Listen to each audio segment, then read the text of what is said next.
Start है। और देखिए आज हम लोग एक्सरसाइज 7 भी पढ़ेंगे। इसमें एक प्रश्न है, प्रश्न संख्या 10 है कि एक टेम्पो की चाल 40 किलोमीटर प्रति घंटा है तो वह किसी यात्री को 5 घंटे में नियत स्थान पर पहुंचाता है। यदि चाल 25 किलोमीटर प्रति घंटा कर दी जाए तो वह कितना समय में पहुंचा देगा। तो देखिए जब चाल 40 किलोमीटर प्रति घंटा है तो 5 घंटे में पहुंचाता है। जब चाल कम रहेगी तो ज़्यादा समय लगेगा ना, तो इससे ये बड़ा हो गया।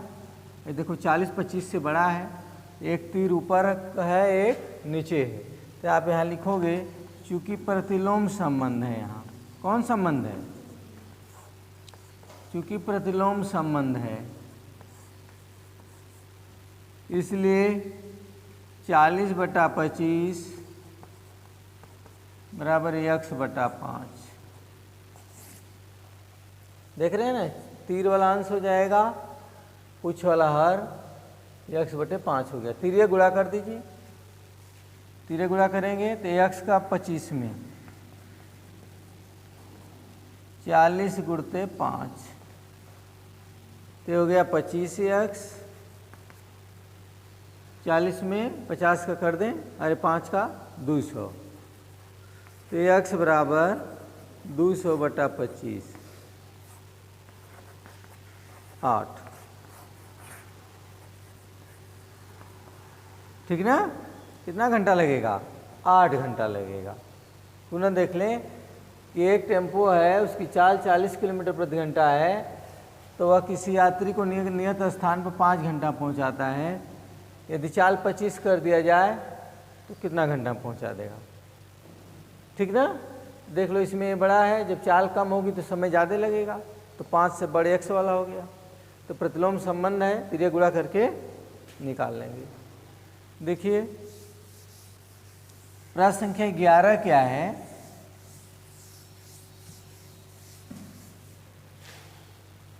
प्रश्न संख्या 11 देखो, 11 है 2 कुशल श्रमिक या 3 अकुशल श्रमिक। यहाँ लिखेंगे क्योंकि 2 कुशल श्रमिक बराबर 3 अकुशल श्रमिक।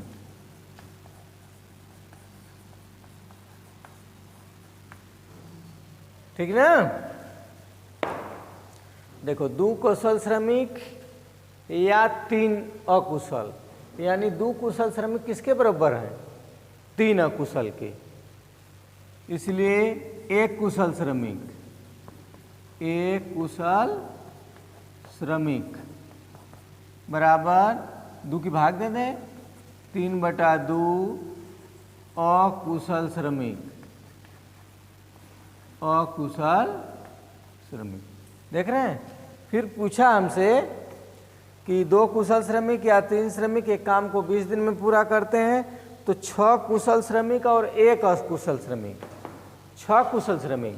तो इसलिए आप लिखोगे 6 कुशल श्रमिक, 6 कुशल श्रमिक, तो 3/2 गुणते 6 कटा दो, 2 3 6, 3 3 के 9 अकुशल श्रमिक, 9 अकुशल श्रमिक। ठीक ना? यानी 6 कुशल श्रमिक किसके बराबर है? 9 अकुशल श्रमिक के। क्या लिखेंगे? अतः क्या पूछा है? 6 कुशल श्रमिक और 1 अकुशल। 6 कुशल श्रमिक,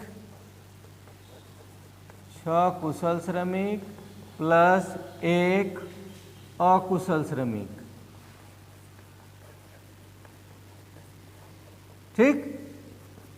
तो 6 कुशल श्रमिक किसके बराबर हैं? 9 अकुशल के। तो यहाँ लिखोगे 9 अकुशल, 9 अकुशल श्रमिक प्लस 1 अकुशल श्रमिक, अकुशल श्रमिक। तो कितना हो गया? 9 1 10, 10 अकुशल श्रमिक।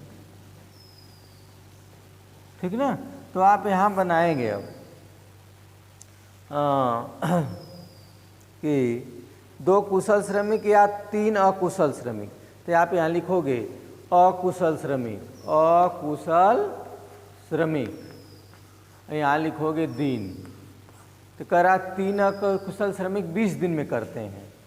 ठीक, तो हमसे पूछा है कि 6 कुशल श्रमिक और 1 अकुशल, 6 कुशल और 1 अकुशल मिलके कितना हो गए?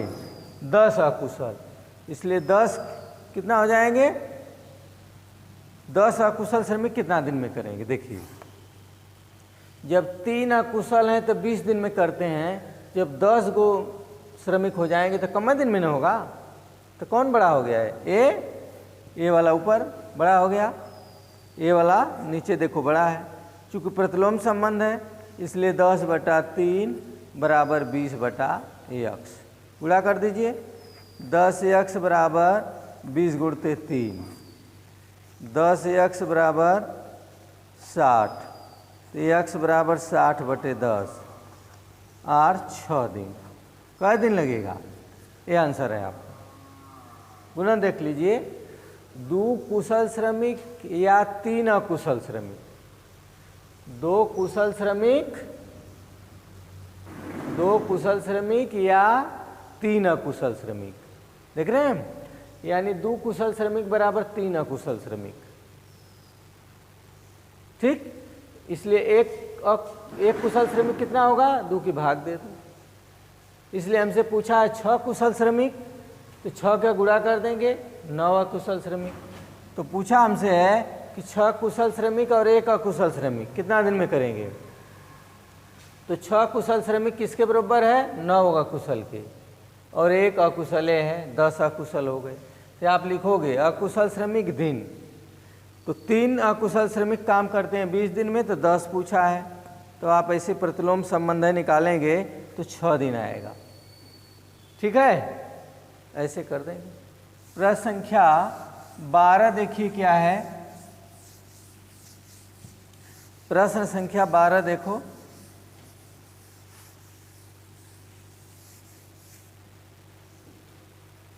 प्रश्न संख्या 12 है, एक चींटी की लंबाई 4 मिलीमीटर, तो आप लिखोगे चींटी की लंबाई, चींटी की लंबाई है 4 मिलीमीटर,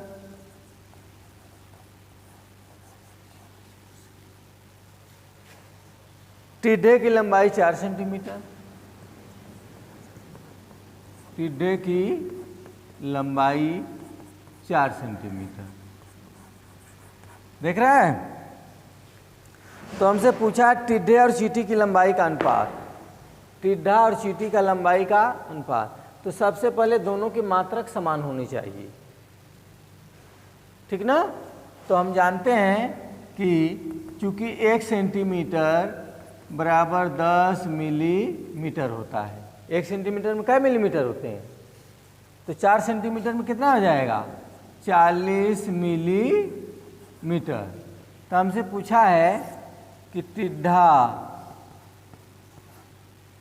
टिड्डा की लंबाई संबंधे चींटी की लंबाई, चींटी की लंबाई।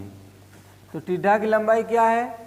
40 संबंधे 4 होगा ना? तो आप अनुपात भिन्न को कहते हैं, ठीक ना? 2 संख्याओं की भाग द्वारा तुलना को, इसको आप भिन्न लिख सकते हैं। 40/4 कटा दीजिए, 10/1 यानी 10 संबंधे 1, ये आंसर है। चींटी की लंबाई 4 मिलीमीटर है, टिड्डे की लंबाई 4 सेंटीमीटर, तो आप सेंटीमीटर को मिलीमीटर में बदल लीजिए। तो यहाँ हो गया टिड्डा की लंबाई संबंधे चींटी की लंबाई 40 संबंधे 4, तो 40/4 10 संबंधे 1। इसमें का ही पहला प्रश्न था। दूसरा प्रश्न क्या है इसमें कि घर में पाई जाने वाली छिपकली की लंबाई 20, देख रहे हो, छिपकली की लंबाई कितना है? 20 सेंटीमीटर है। नदी में पाए जाने वाले मगरमच्छ की लंबाई 4 मिलीमीटर।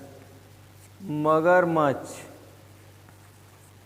की लंबाई है 4 मीटर। देख रहे हैं ना? कह रहा है मगरमच्छ और छिपकली की लंबाई में क्या अनुपात है। मगरमच्छ और छिपकली की लंबाई में अनुपात, तो ये सेंटीमीटर में किस में है? मीटर है। तो आप मीटर को किस में बदलेंगे? सेंटीमीटर में। मीटर को सेंटीमीटर में बदलेंगे तो 100 का गुणा कर देंगे, तो ये हो गया 400 सेंटीमीटर। तो हमसे पूछा है कि मगरमच्छ और छिपकली की लंबाई का अनुपात। मगरमच्छ और छिपकली की लंबाई का अनुपात क्या है? देखो, मगरमच्छ संबंधे छिपकली, संबंधे छिपकली। तो मगरमच्छ का कितना है? 400। और छिपकली का कितना है? 20 है कि नहीं? तो यहाँ पर लिखेंगे 400 बटा के 20, कटा दें 40 बटा 2, 20 बटा 1, 20 संबंध है, ये आंसर। ठीक। तो हमसे पूछा है फिर मगरमच्छ की टिड्डे और चींटी की लंबाई का अनुपात मगरमच्छ और छिपकली की लंबाई के अनुपात में समानुपात में है? दोनों का अनुपात बराबर है? नहीं, उसका 10 संबंध 1 आया था। तो यहाँ लिखना कि दोनों समानुपात में नहीं है, समानुपात में नहीं है। ठीक है? तो आप ऐसे करेंगे। अब हम लोग अगली एक्सरसाइज प्रतिशतता पढ़ेंगे अगले वीडियो में।